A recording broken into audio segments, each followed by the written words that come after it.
Je m'appelle Julie Lavigne, je suis professeure au département de sexologie, mais historienne de l'art de formation. Je suis à l'UQAM depuis 2008.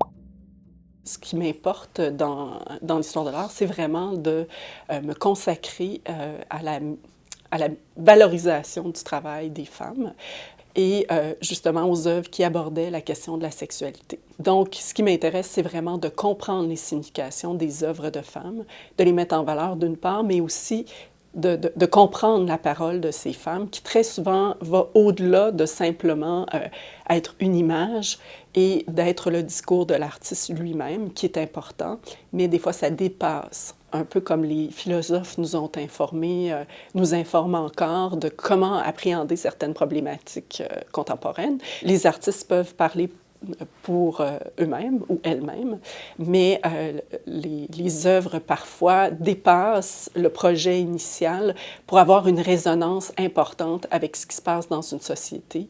Et les œuvres des femmes tout particulièrement, où justement il y a une certaine liberté qui nous permet d'aborder des questions plus épineuses et pousser plus loin la réflexion de ces femmes, d'entendre cette réflexion de ces femmes-là.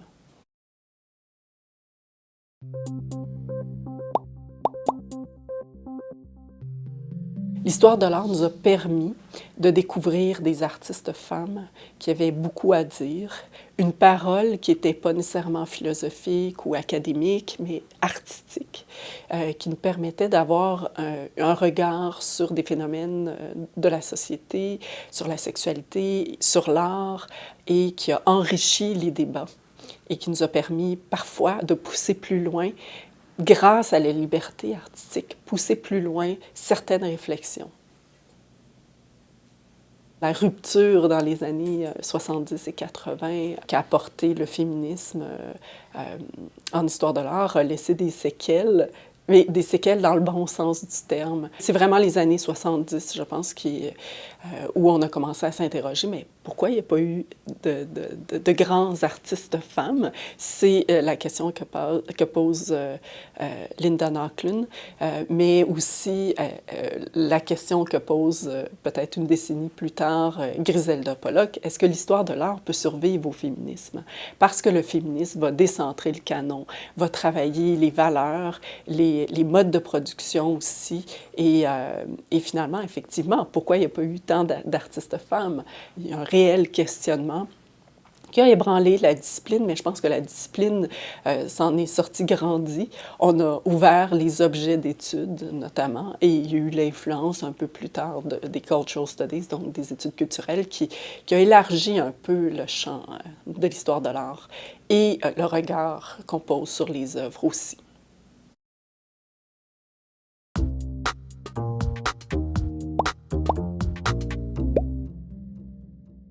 D'abord, la question sexuelle a été travaillée par les religieux, ensuite par la médecine et par la psychiatrie, la psychologie, mais aussi la crimino, la socio. C'est interdisciplinaire, donc ce qui nous relie, c'est le champ d'étude, c'est-à-dire l'étude de la sexualité.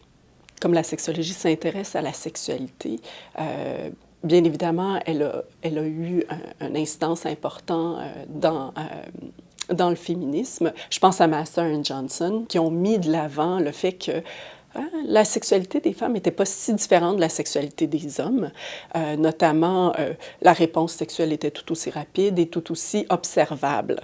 Et aussi, ils ont remis au centre le clitoris et le système clitoridien comme étant le siège de l'orgasme chez la femme. C'est une donnée qui a tellement été importante qu'elle a inspiré tout un champ théorique qu'on appelle la politique de l'orgasme. Et donc, Master et Johnson ont été importants, le rapport Kinsey aussi, par rapport à l'orientation sexuelle, mais aussi par rapport au fait que les femmes n'étaient pas ces êtres frigides construits par Freud, mais bien des êtres sexuels dotés de plaisir et de désir aussi.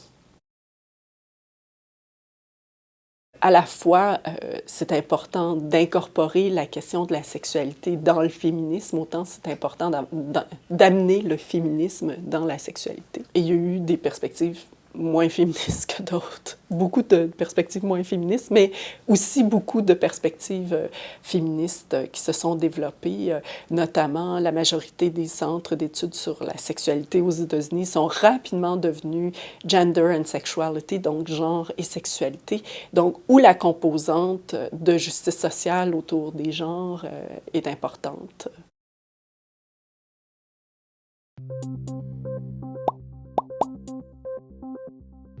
En histoire de l'art, il n'y a pas trop de grandes disputes féministes. Il y a toujours la question d'essentialisme, constructivisme. Est-ce que une œuvre de femme se voit? Est-ce que le féminin, le génie féminin existe? Mais rapidement, je pense que tout le monde va un peu dans le même sens, quelle que soit la perspective. Par contre, en sexologie, bon, la question de la sexualité a été un nœud important de dispute au sein du féminisme. Donc, oui, il y a des tensions inévitables. Je pense que la question de ce qu'on appelle la feminist sex war, qui est dans les années 80, il y a eu une division importante du mouvement féministe, notamment sur la prostitution, mais sur la pornographie et les pratiques sexuelles plus alternatives ou marginales et marginalisées. Là, il y a eu vraiment comme une forme de rupture. D'un côté, il y avait des gens qui étaient dans cette quête de liberté de faire ce que l'on veut, que les femmes puissent avoir les capacités de faire ce qu'elles veulent en sexualité. Et de l'autre, une partie des féministes se sont intéressées aux oppressions liées à la sexualité, qui sont très nombreuses. Ce schisme-là, je pense que il faut que, même s'il y a des débats, je pense que les deux courants doivent être menés de front. Parfois, il y a des choses qui sont incompatibles, mais elles doivent être menées de front pour arriver à une liberté plus complète de la sexualité.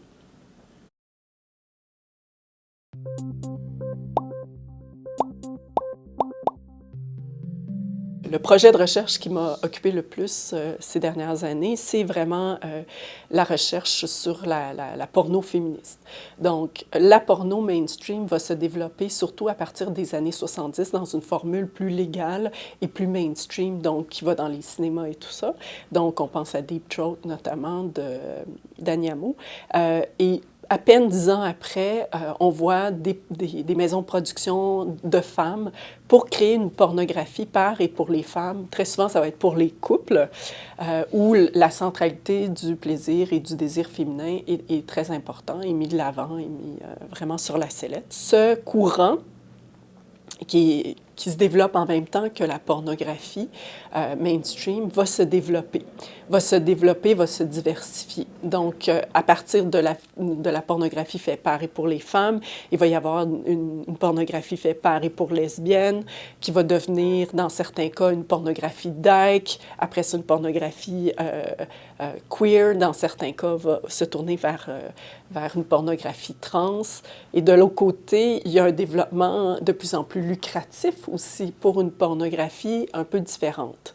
Donc, ce qui m'intéresse, c'était de cartographier ce champ de production. Donc, c'est de voir aussi qu'est-ce que nous dit ces différentes pornographies féministes, queer, lesbiennes et par et pour les femmes, à la fois sur la porno, mais sur notre sexualité ou sur la sexualité avec des valeurs plus inclusives. L'autre champ que je compte éventuellement développer, c'est l'idée des téléséries. Historiquement, dans l'histoire du cinéma, très souvent, la femme, et là je me réfère à Laura Mulvey, qui a été une des premières à travailler la question du genre au cinéma, elle voyait comment la femme a été construite dans le cinéma comme un objet, un spectacle érotique, mais aussi un frein à l'évolution ou au développement de l'action, alors que le protagoniste masculin, qui était la figure d'identification du spectateur, était celui qui faisait avancer l'action. Dans les nouvelles séries, c'est vraiment les femmes deviennent les protagonistes principales. Donc, elles font avancer l'action, elles ne sont plus que spectacles érotiques. Et moi, ce qui m'intéresse, c'est vraiment la sexualité. Comment, justement, les scripts de la sexualité, comment on organise la sexualité et comment on en parle dans les différents médias, surtout de la sexualité des femmes. qui a été formaté un peu pour être qu'un objet de désir et non pas un sujet désirant. Je pense à Les hauts et les bas de Sophie Paquin, aux États-Unis, Netflix, Orange is the New Black. Il y a beaucoup de séries. J'ai un autre projet avec Chiara Piazzesi et Martin Blais où on travaille sur la galère parce qu'on s'intéresse. Là, on s'intéresse plus à l'amour. Donc, mais comment les composantes de conjugalité, de sentiments et de sexualité sont réorganisées. Parce que dans la galère commence quand les femmes se séparent de leurs hommes et décident d'habiter ensemble. Donc, c'est pas une rupture dans l'amour. Les femmes vont vivre des relations amoureuses, mais ne vivront plus cette domesticité conjugale. Donc, c'est intéressant de prendre cet objet-là. Donc, on va faire une codification, essayer de comprendre les trajectoires des différents personnages liés à l'amour. Donc, c'est vraiment développer un nouveau champ autour des téléséries où les personnages principaux sont des femmes et comment, justement, on retravaille la sexualité de ces femmes-là, comment elles en parlent, mais comment c'est reçu aussi dans les téléséries.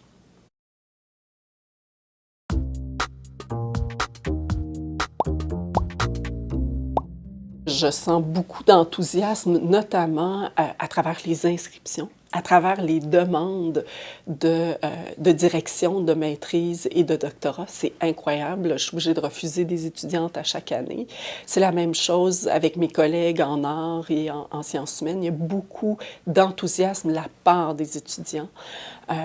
Il y a un enthousiasme aussi de la part des professeurs aussi, et même des organismes subventionnaires où c'est important que le genre soit mentionné. Donc, je pense qu'il y a un enthousiasme général, un peu mitigé dans la sphère publique, mais je pense qu'il y a eu un réveil important avec l'affaire Ghomeshi et les agressions non dénoncées. Je pense que les gens ont pris conscience de l'aspect systémique de l'agression sexuelle et aussi des obstacles qu'ont les femmes à dénoncer leurs agresseurs. Et ça, c'était un réveil important.